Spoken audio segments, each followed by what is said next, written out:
Hey everyone, welcome to another episode of Lost at Sea. Here's an aerial view of a cargo ship transporting excavators from Vladivostok, Russia.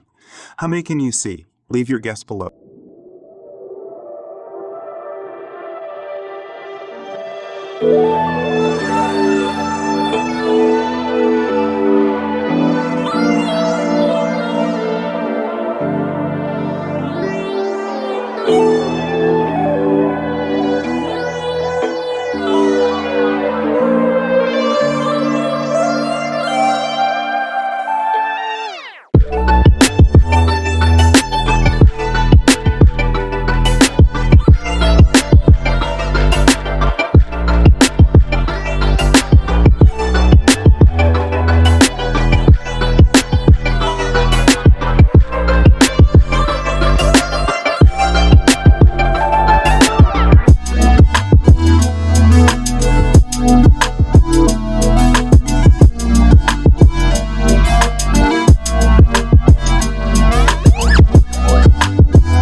Thanks for watching.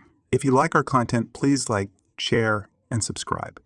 If you'd like to see anything new on our channel, leave your comment below.